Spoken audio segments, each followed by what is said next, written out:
Hey friends, welcome back. Thanks for joining us for episode 6. We've been having some great conversations so far throughout the series, and today Beth and Jay are going to be continuing their conversation on 7th century coins and sparking the question of whether an early Ummayyid Caliph was actually a Christian leader. So let's join them as they break it down for us in a very clear yet simple way. Jay, it's really interesting, and I want to obviously start talking about Abd al-Malik, but can you just explain a little bit more about Muawiyah? Was he a Christian? How do we know that Muawiyah was a Christian? Okay, and that's important because it's obvious from the coins that he's a Christian, but there's also a very famous inscription, rock inscription. Remember I said earlier we need to go to the rock inscriptions because they don't disintegrate. The Abbasids, who come much later, are the ones that destroyed much of the Umayyad material. They destroyed all the documents. And you're talking about two different empires. Two completely different, and they hate it. Abbasids they start to come to it, they don't come until 749, to the mid-8th century, and they're headquartered in what is today Baghdad, whereas the Umayyads are headquartered up in Syria, in Damascus. They hated each other's guts. So when the Abbasids came, as tends to happen, they destroyed anything that went ahead. You remember the famous story about al-Bukhari.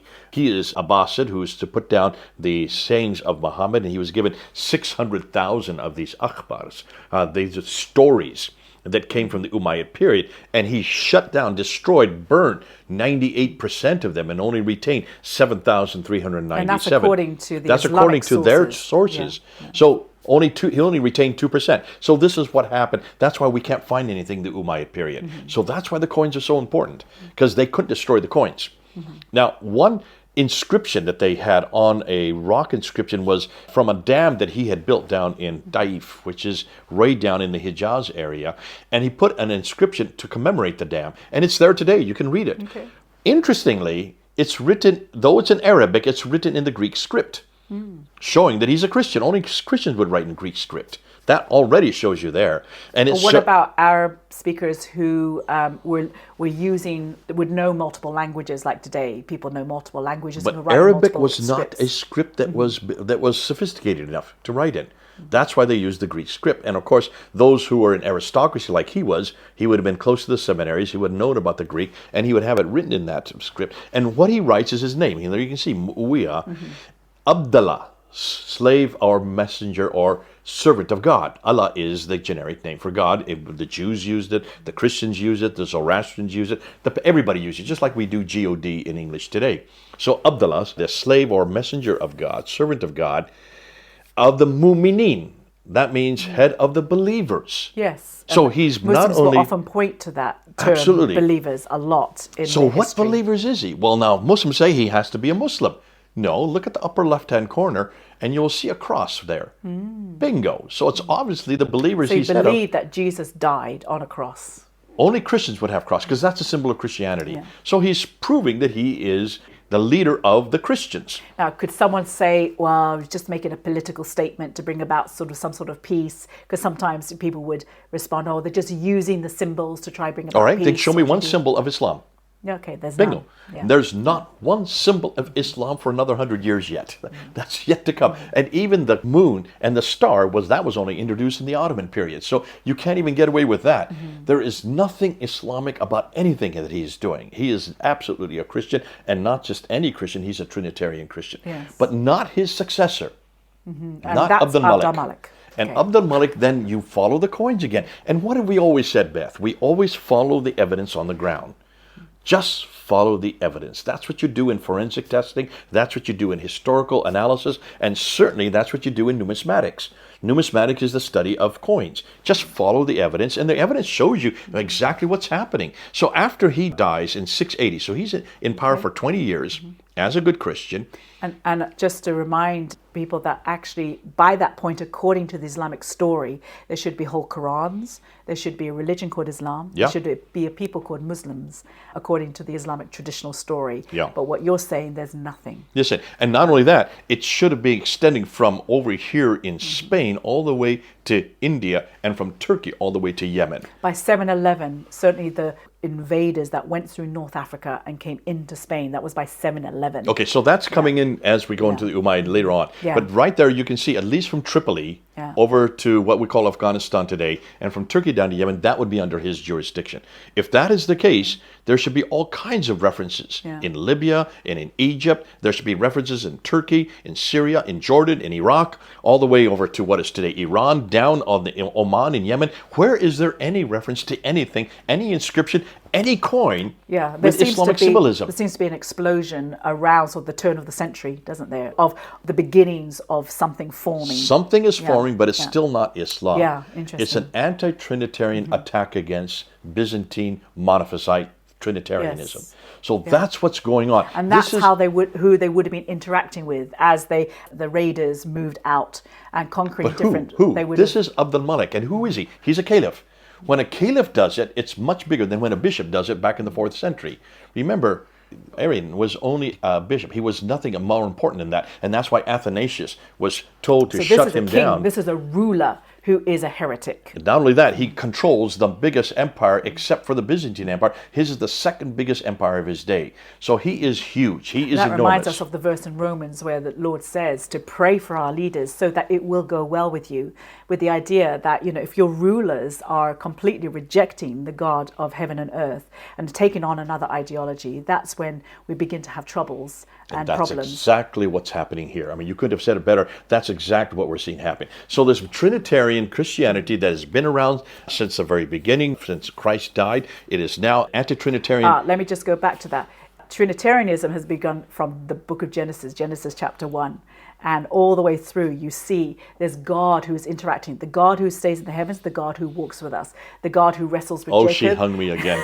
God bless you. You're going to hang me every I time. just know because Muslims say that we made up the Trinity in the Council of Nicaea, or they'll say that, it's maybe some part of it is in the New Testament, but not the Old. So I just want to be very, very clear. Trust Beth to throw me on that. The Trinity and the divinity of Jesus through Genesis to Revelation. So, I stand corrected. You're right. It's all the way through from the very beginning, from the very first verse of the Bible. So what we're finding is this anti-Trinitarian sectarian attack against the Trinity raised its head in the 4th century. Why should we be surprised if it raised its head in the 7th century? It's still raising its head today. Yes. The Jehovah's Witnesses are also anti-Trinitarian. So this is something that has been followed the church all the way through, and it raises its head in the 7th century. So interesting, because it's what we do with Jesus when we come to the judgment seat of God. It always comes down to what we do with Jesus. Who we acknowledge as God is whether we have eternal life. Bingo, and that's it. And so you see this happening, but in a big scale, because it's happening by someone who is as important as a caliph, who controls the second biggest power of his day. He is the one that is confronting the divinity of Jesus. He's confronting the Trinity. He's confronting his sonship. And he does so by erecting a huge building, the largest of its day, known as the Dome of the Rock in Jerusalem. Why Jerusalem? Why doesn't he do it in Damascus where he's living?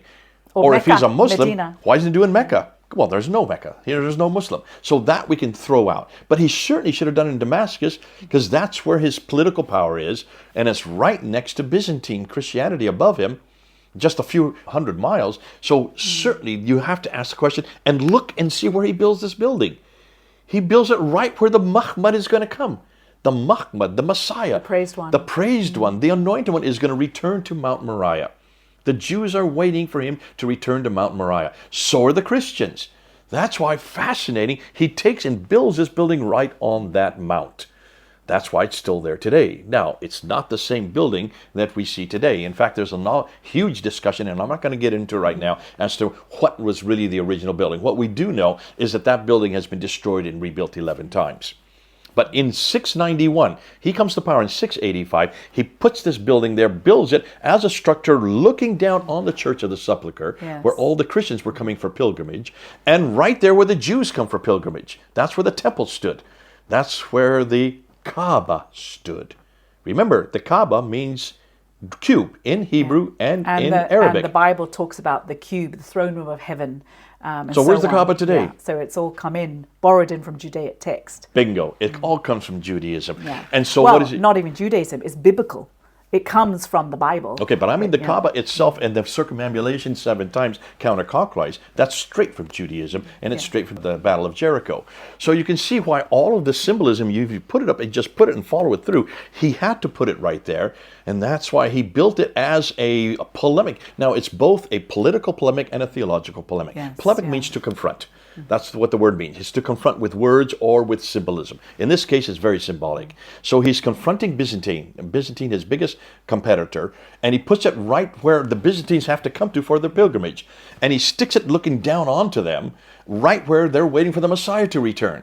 He puts it right there, and then he puts these inscriptions. And notice what he writes in those inscriptions are really revealing, aren't they? They are not about what... Now, if you ask any Muslim today why that building is built, it's the third holiest shrine. They will say it's where Muhammad went to the 7 heavens. It's known as the Miraj.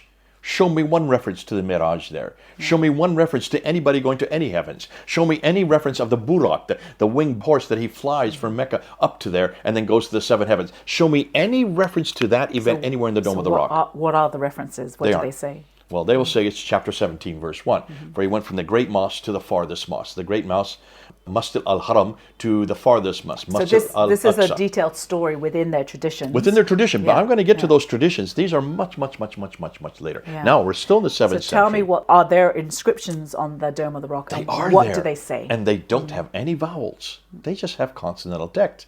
They don't have any dottings. So they're just 16 letters. Read what they say. Say not 3, for God is one and he has no son. Who is that attacking? Say not 3, that means the Trinity. Very clear. For God is one, that means there's only one God. 4171. Now, in today's Quran, it's in chapter 4, verse 1, but there's no Quran this early. Yes. So that's really a verse that has become and put into the Quran. Not only that, it's not the same verse. Yes. There are no associators, it says in here. Yeah. That's not in chapter 4, verse 171. So even the one that makes it into the Quran is not the same as what's on the Dome of the Rock. The idea is borrowed from This is called a beginning. nascent Quran. We call it nascent. The word nascent means a beginning of the Quran. Okay. These are beginning of Quranic texts, which we now know all happened after Abd al-Malik. But nonetheless, here you have, and then he says, for God does not begetteth, nor is he begotten. Who's that attacking? Yeah, the Father. The Father and Son again. It's against his sonship. Yeah. And then it has what we know as the Shahada, which is La ilaha illallah, Muhammad. Remember, I'm not saying Muhammad, I'm saying Muhammad Rasulullah. That means there is only one. So here is attacking the Trinity, attacking the divinity, attacking his sonship. For there is only one God but God. And the Muhammad, this is the praised one, the anointed one, the one you're waiting for, is nothing more than the messenger of God. Bingo. So even the Shahada that he introduces that's not in the Quran, that's only there, it's first put in the Dome of the Rock, is an attack against the divinity of Jesus and saying that Jesus is nothing more than a messenger. It's fascinating to me how many newer religions, like Islam, like Mormonism, Jehovah's Witnesses, and so on, it's almost as if a religion is formulated up and against the biblical God. You know, we are not what the Trinity. We are not following the divinity of Jesus. That's the idea of new religions. It seems to be up and against that beautiful Trinitarian God that is eternal. It always comes back to Jesus. It does, yeah. This is so fascinating. We need to spend more time talking about it, so we need to fill up the plate and keep going. Thank you.